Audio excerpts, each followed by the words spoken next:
Hoje a gente começa a falar dos livros do nosso projeto romântico e sensual.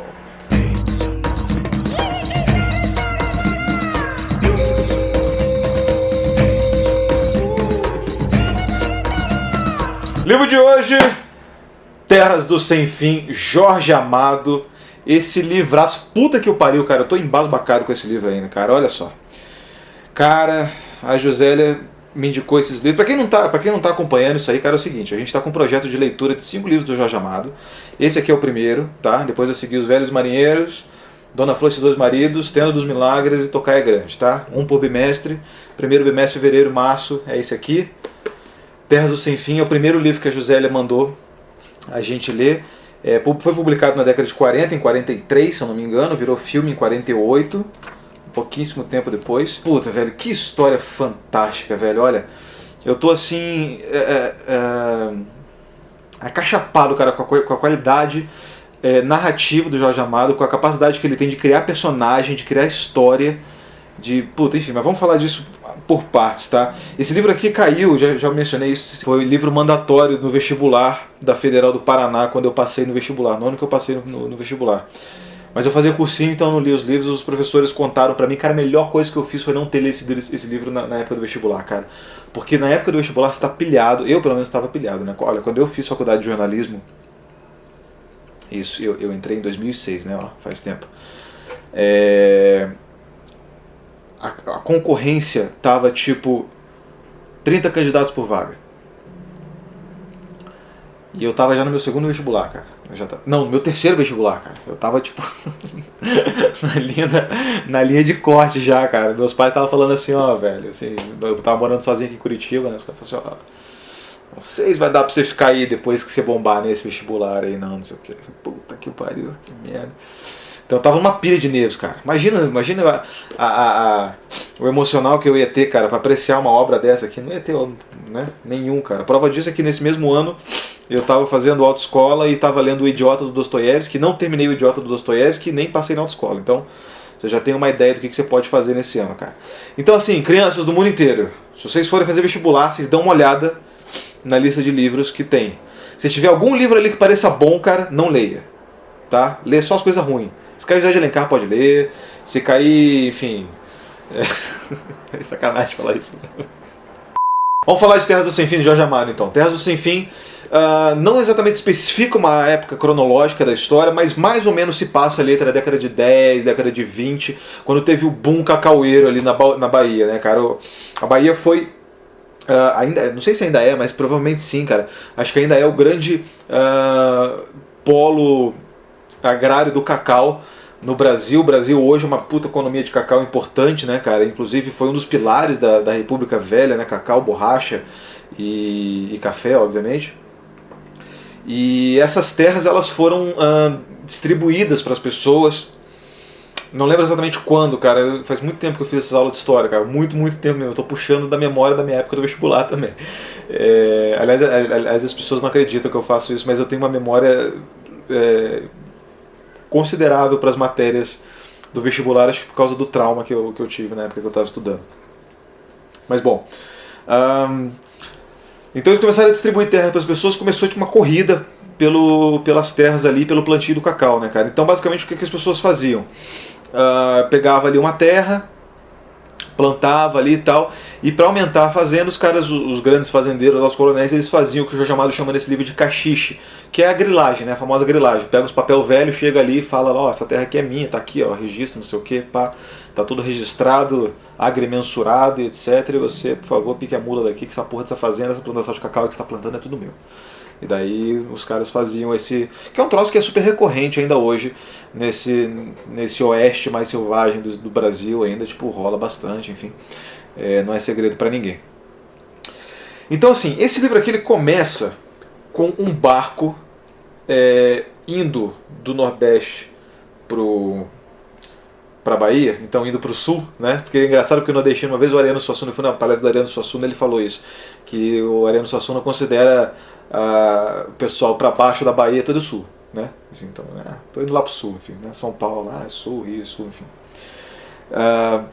E aí tá um barco indo então ele apresenta vários personagens que estão nesse barco indo para a região ali de Ilhéus e Tabocas, né, que é onde depois viria esse chamado de Itabuna, que é a cidade, acho que onde o Jorge Amado nasceu, e a cidade em que a minha avó nasceu também, inclusive.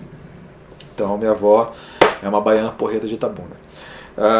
Beijo, vó, se você estiver me ouvindo, beijo. Ele vai apresentando esses personagens, cara, e cada um deles ali é meio que arquetípico, assim, dessas corridas do ouro, sabe? Então tem um cara ali que é um negociante rico, que é o Juca Badaró, que ele tá voltando de negócios ali do Nordeste, enfim. Tem a Magô, que é uma prostituta meio de luxo, que ela tá indo procurar, né, o que fazer ali e tal, nessa uma nova terra, etc. Tem um cara pobre, assim, que é o, não sei o que, João Vitor, acho, que é um, sei lá, né, um agricultor pobre que deixou a mulher doente lá, doentinha lá no sertão do Ceará e veio tentar a vida para ver se ganha um dinheiro, não sei o que. E tem um capitão lá, que é o capitão João Magalhães, que é um pilantra, assim, o cara tipo que é boêmio, farreiro, engana todo mundo no poker, enfim, que ele tá indo, né, ver qual é que é, né, cara? O cara tá tipo tá se esperando ali pra ver o que vai printar. E enquanto ele tá apresentando cada um desses personagens, as conversas que eles têm no navio, uns com os outros, eles se cruzam ali nos corredores do navio e tal, existe uma toada geral de gente que tá cantando e de gente que tá conversando, de que todo mundo vai morrer ali, cara. Assim, ninguém vai voltar vivo dessa porra. Então o cara passa assim, então você imagina assim, o cara tá passando no barco, tá lá, o cara falando assim, ninguém vai voltar vivo daqui, todo mundo vai morrer, parará. Que essa terra aqui é só sangue, parará, você morre de tiro, você morre de não sei o que, fudeu, e tal. Então, tipo, isso aqui não parece não fazer muito efeito no personagem, cara, mas faz efeito em você, tá ligado? Faz efeito em você, fala, caralho, o bicho vai pegar mesmo nessa porra, né, cara? O bicho vai, porra, a coisa vai feder completamente. E daí a gente chega lá, né? Então ele é dividido em algumas partes. Então quando chega nesse capítulo que chama Mata, que é uma parte grande do capítulo, ele explica como é que está a situação ali e nessas cidadezinhas pequenas que depois viriam a cunhar Itabuna, né? Que é Tabocas, Ferradas, etc. Então, de um lado tem esses irmãos Badaró, que é o Juca e o senhor Badaró. O Juca é pai de uma moça que chama Donana Badaró, e eles são tipo os caras assim da situação, né? Eles são assim políticos, né? A força política está do lado deles e eles estão plantando, etc. E daí tem uma mata gigantesca que está inexplorada, e do outro lado dessa mata tem um fazendeiro chamado Horácio, que é tipo um cara mal pra caralho, assim. O cara é tipo é tipo o Pirata Alma Negra, assim. O cara é tipo, porra, nego tipo de mandar executar os caras, castrar o maluco, fazer engolir as bolas e tal, os negócios assim, tá ligado? Tipo, o cara é mal mesmo, assim. Que faz os cachiches e tal. Os outros também, o Juca Badaró e tal, faz os cachiches, mas eles são descritos assim como uns caras assim, tipo, um pouco mais ponderados, assim. Um pouco mais. E aí no meio dessa mata mora um negro feiticeiro, assim, tipo um cara negão, assim, que, tipo, que não se dá com ninguém, mas as pessoas vão lá e entram nessa mata quando querem fazer cura e tal. Que eu acho que chama Jeremias. E aí a história toda vai girar em torno de quem vai tomar essa mata do meio, que dizem que é a melhor terra para plantar cacau naquela região, é aquela mata lá, aquela mata do Siqueiro Grande, que está fechada enfim, porque tem fazendas limítrofes ali que não são nem do Juca Badaró nem do Horácio, né? Então tem pessoas ali que estão fazendo fronteira com a mata. E não tem, né, cacife para explorar ela. E aí a história nessa parte ela se abre com o senhor Badaró lamentando ter que matar o cara da fazenda que faz limite com a mata do Siqueiro Grande, porque o cara não quer vender a fazenda para ele.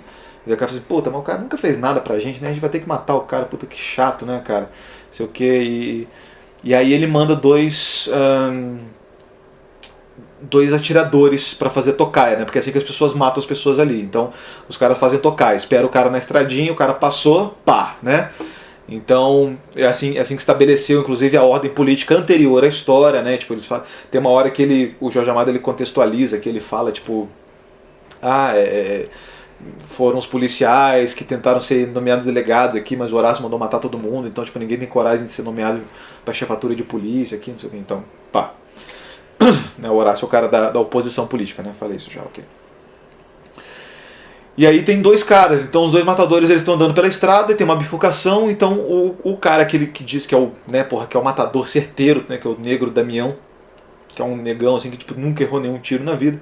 O cara vai lá, só que o cara começa a fraquejar na hora de matar o cara, começa a pensar em, porra, 1000 fitas, não consegue matar o cara, tá ligado? Deixa o cara, tipo, diz que erra a pontaria, sei lá. E daí esse cara, o dono da fazenda lá, que ia ser morto, vai procurar o Horácio pra pedir abrigo político pra ele. E o cara falou assim, então agora já era, né, velho? Agora vai ser a guerra, né, cara? E daí começa a disputa bélica e política pela terra. E, tipo, aí, cara, porra, 1000 crimes acontecem, tá ligado? Tipo, 1000 crimes, cara. Incêndio criminoso, cara, assassinato, extorsão, mas tudo que você puder imaginar, velho. Tudo que você puder imaginar tá ali rolando nessas 260 páginas de letra miudinha, né, desse livro aqui e tal. Vamos lá, cara, o que é legal do Jorge Amado, as primeiras impressões que eu tive lendo Jorge Amado agora como adulto, fora do vestibular. Agora que eu já falei a história do livro pra vocês que vão fazer vestibular e vai cair esse livro, cara, pode ver esse vídeo aqui, não se preocupa mais, cara, não lê essa porra, busca resumos melhores, obviamente, né, mas enfim. Mas se você não gosta de ler também, então leia aí, cara, lê, se fode aí 5 minutos aí, porque isso aqui é pra quem gosta, tá, isso aqui é pra gente, né? Não é pra você que tá buscando isso aí porque você não gosta de ler, não, isso aqui não é pra você não. Primeira coisa que eu percebi sobre a literatura de Jorge Amado. A literatura de Jorge Amado é assim. Primeira coisa que eu percebi sobre a leitura de Jorge Amado.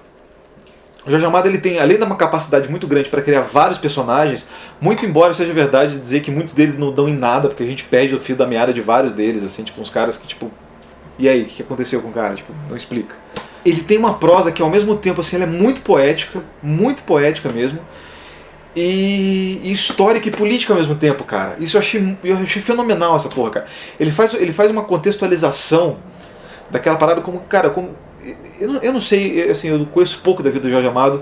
Eu sei que ele era um cara que ele estava sempre metido com essa galera, assim, né, com os boêmios, com os marinheiros, com não sei o quê. Mas eu não sei exatamente que tipo de intelectual que ele era, cara. Mas dessa leitura aqui, cara, eu entendo que ele era um cara que tinha um conhecimento muito sólido, cara, sobre o que ele estava escrevendo, sabe? Tipo, o cara, acho que ele devia ser aquele cara, tipo, Caxias, assim, que lê uma porrada de coisa antes de fazer uma ambientação. E a ambientação, segunda coisa que eu queria falar, ele cria um universo, cara, muito particular, que eu já tinha dado uma sacada quando eu li A Morte de Quincas Berros d'Água, que foi um livrinho que eu li antes, assim, tipo, só pra ler mesmo, assim. E percebi que é mais ou menos o mesmo universo, o mesmo jeito de contar a história, o mesmo tipo de personagem, saca? Então ele tem uma... Eu acho que eu sinto isso, e acho que eu já li alguém falando sobre isso também, que o Jorge Amado ele vai ter um universo que é muito fechado e muito coeso em si mesmo. Então, tipo, ele não é aquele cara que escreve tipo, um livro sobre cada coisa, como, sei lá, o Ian McEwan faz.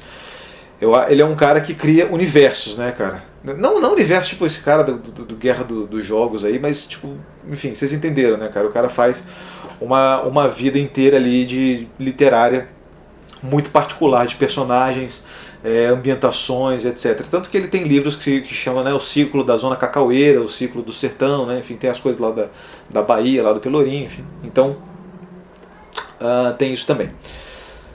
Mas assim, no que tange a narrativa, eu percebi que o Jorge Amado ele tem um sistema de recompensa para o leitor que é muito forte e muito eficiente também. A recompensa para o leitor é o seguinte, é você ler e você se sentir de alguma forma recompensado pelo aquilo que você está lendo.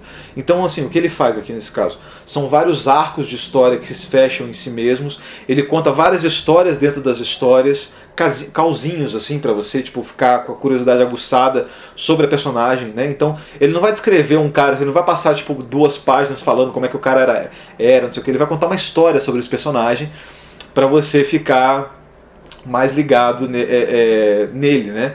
Como se fosse uma novela mesmo, sabe? Como se fosse uma novela. Vários pequenos arquinhos assim que vão se entrelaçando também como um novelo, né? Os professores de literatura gostam de falar isso pra gente nas aulas de literatura, que eles explicam o que é novela.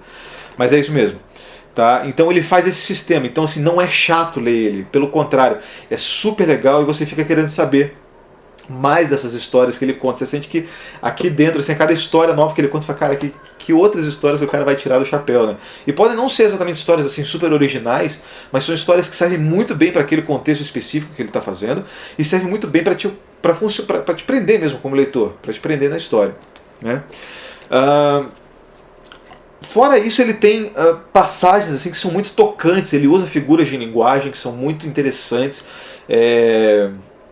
Não sei se eu vou lembrar de nenhuma agora, mas ele usa palavras assim que são interessantes de você ler, e isso deixa a prosa dele um pouco mais poética. Então ele fala assim, o olhar dele pesquisava o campo em busca de alguma coisa, né? Então ele usa alguns verbos diferentes, algumas palavras diferentes, e isso dá uma levada, sabe, na literatura dele, que se fosse contado com palavras mais simples, de jeito mais simples, seria facilmente uma literatura dessas assim, essas literaturas mais best-seller, assim, mais rasa. Jorge Amado era um best-seller na época dele, claro, mas o que eu estou falando aqui é no sentido pejorativo do termo mesmo, no sentido do cara que escreve mal e escreve rápido para poder lançar livro logo, assim, né? Lembra aquele cara, aquele Nicholas Sparks, meu Deus, aquele cara tipo lançava uns 5 livros por ano, cara, e todos eles viravam filme, né? Cruz credo, cara. Tem um capítulo aqui, uma parte de um capítulo específico que é super poético. Ele escreve uma página inteira como se fosse uma poesia para contar a história de 3 irmãs que andaram por caminhos diferentes na vida e acabaram todas feias e prostituídas no mesmo prostíbulo, assim. Que é super bonito. Acho que inclusive se você tiver aula de literatura no cursinho, provavelmente o professor vai falar dessa parte, que chama lá das 3 irmãs, enfim. Então ele tem uma preocupação poética com a escrita dele. E essa é a coisa mais forte que eu fiquei da literatura dele. É poético. Mas é também ação, cara. É muita ação nesse livro, é muita ação. É muita coisa acontecendo, muita descrição de movimento. E os diálogos, eles são muito... sei lá, são muito televisivos, cara. São muito cinematográficos. Eu não sei se eu tenho essa impressão, porque eu assisti muita novela já baseado em livro de Jorge Amado, ou se realmente ele tinha essa verve para escrever coisas assim que são fáceis de teatralizar, né? Ou de teledramaturgizar, enfim, tanto faz. Eu acho que isso é parte dele, assim, e é incrível, cara, é incrível. Os personagens, eles são palpáveis de tão reais, cara. Você vê o cara, ele descreve, assim, às vezes uma fala, ele fala assim, aí o personagem apontou o dedo, você vê o cara apontando, você imagina, tipo, o Lima Duarte apontando o dedo pra alguém, por exemplo, né, cara? E falando lá do jeito que o Lima Duarte fala, sei lá. Mas cara, é visível, as cenas que ele constrói são muito vívidas, cara, e são muito reais. Então, assim, eu fiquei... abismado com isso também. E por último, é uma história que ela se encerra em si mesma, faz parte desse mesmo universo e se encerra em si mesma de maneira muito... é amargo, cara, mas é bonito também. E pensar que, cara, tudo isso que tá rolando aqui, essa sanguinária... Porra, é sanguinário pra caramba esse livro. E é tudo por cacau, né, cara? Cacau faz chocolate, né, cara? Que é uma coisa gostosinha, cara. Aí você vai lá na Páscoa, lá, você vê os ovos de Páscoa e tal. E você fica imaginando, caralho, cara, muita gente já morreu por causa dessa porra, você não faz nem ideia, cara. Você não faz nem ideia de como é que essas coisas são. E essa é a última coisa que eu queria falar. Eu acho que o Jorge Amado, o que ele fez por nós brasileiros, principalmente vocês meninos da cidade, né? Eu não sou da cidade, mas eu sou meio, né, isolado também. Mas a gente que é isolado do que o Brasil é de fato, assim, ele povoou a nossa imaginação com um Brasil que, além de ser desconhecido, ele é super obscuro, cara. Ele é obscuro, ele é sanguinário, cara, ele é violento pra caramba. Claro, ele é sensual, ele tem muita cena erótica aqui, mas ele é um lado do Brasil que se a gente conhece, a gente prefere não olhar pra ele, assim, sabe? E o Jorge Amado, ele escancara isso pra gente de uma maneira muito bonita, cara. E ao mesmo tempo muito real, embora poética, né? Então é isso que eu queria falar sobre o Terras do Sem Fim. Acho que já me estendi bastante nesse vídeo, embora poderia falar um pouco mais dele, mas a rigor é isso. Queria saber o que vocês acharam, se vocês estão fazendo lá o projeto comigo, né? Enfim, quem quiser faz, quem não quiser não precisa. Mas assim, né, se alguém estiver lendo esse livro aí junto comigo, terminei agora, digam aí o que estão achando, vamos conversar sobre o Jorge Amado e Terras do Sem Fim aqui nos comentários, beleza? Um abraço, galera, aí, tchau!